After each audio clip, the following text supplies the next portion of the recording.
आप सभी को मेरा प्रणाम। स्वागत है आप सबका मेरे चैनल होली बुक्स में। तो अब तक हम सुन चुके हैं शिव पुराण रुद्र संहिता के पार्वती खंड से अध्याय 16। अब हम सुनेंगे उससे अगला अध्याय। तो चलिए शुरू करते हैं। इस अध्याय में हम सुनेंगे इंद्र द्वारा काम का स्मरण, उसके साथ उनकी बातचीत तथा उनके कहने का काम का शिव को मोहने के लिए प्रस्थान। ब्रह्मा जी कहते हैं, नारद, देवताओं के चले जाने पर दुरात्मा तारक दैत्य से पीड़ित हुए इंद्र ने कामदेव का स्मरण किया। कामदेव तत्काल वहां आ पहुंचा। तब इंद्र ने मित्रता का धर्म बतलाते हुए काम से कहा, मित्र, कालवशात मुझ पर असाध्य दुख आ पड़ा है। उसे तुम्हारे बिना और कोई भी दूर नहीं कर सकता है। दाता की परीक्षा दुर्भिक्ष में, शूरवीर की परीक्षा रणभूमि में, मित्र की परीक्षा आपत्ति काल में तथा स्त्रियों के कुल के परीक्षा पति के असमर्थ हो जाने पर होती है।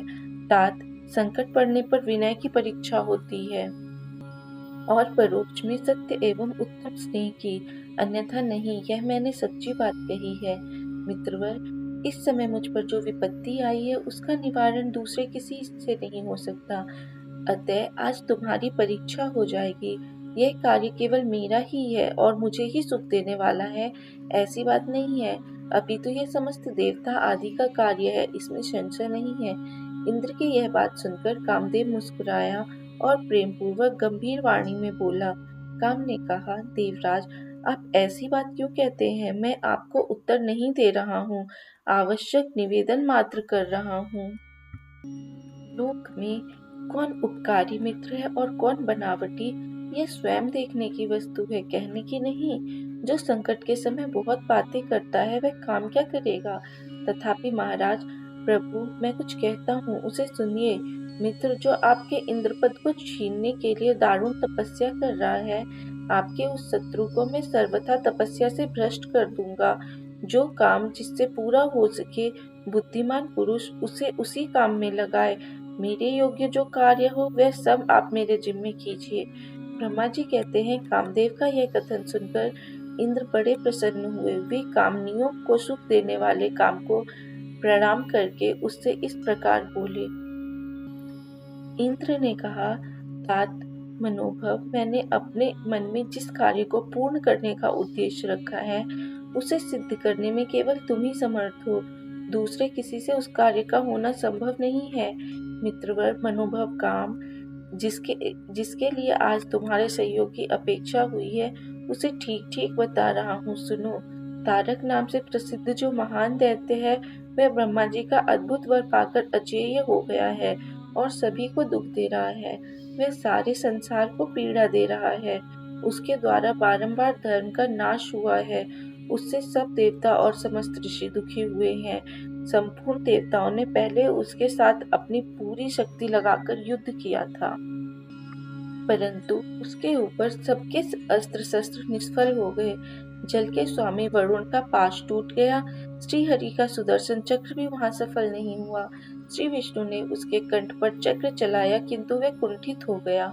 ब्रह्मा जी ने महायोगीश्वर भगवान शंभु के वीर्य से उत्पन्न हुए बालक के हाथ से इस दुरात्मा दैत्य की मृत्यु बताई है। यह कार्य तुम्हें अच्छी तरह और प्रयत्न पूर्वक करना है। मित्रवर, उसके हो जाने से हम देवताओं को बड़ा सुख मिलेगा। भगवान शंभु गिरिराज हिमालय पर उत्तम तपस्या में लगे हैं। वे हमारे भी प्रभु हैं, कामना के वश में नहीं है, स्वतंत्र परमेश्वर है। मैंने सुना है कि गिरिराज नंदिनी पार्वती पिता की आज्ञा पाकर अपनी दो सखियों के साथ उनके समीप रहकर उनकी सेवा में रहती है। उनका यह प्रयत्न महादेव जी को पति रूप में प्राप्त करने के लिए ही है, परंतु भगवान शिव अपने मन को संयम नियम से वश में रखते हैं।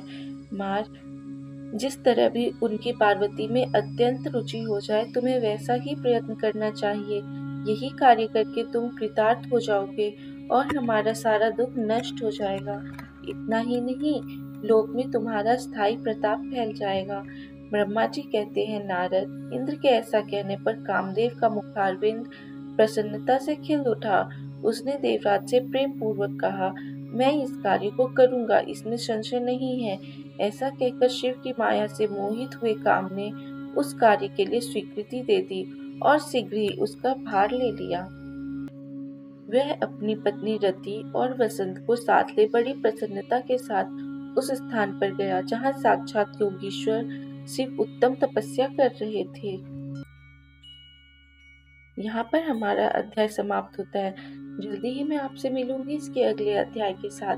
तब तक अगर आपने मेरे चैनल को अभी तक सब्सक्राइब नहीं किया है तो सब्सक्राइब कर लीजिए। वीडियोस अच्छी लगती हो तो लाइक कर लीजिए और अपने प्रियजनों के साथ शेयर करना नहीं भूलिए। ओम नमः शिवाय। हर हर महादेव।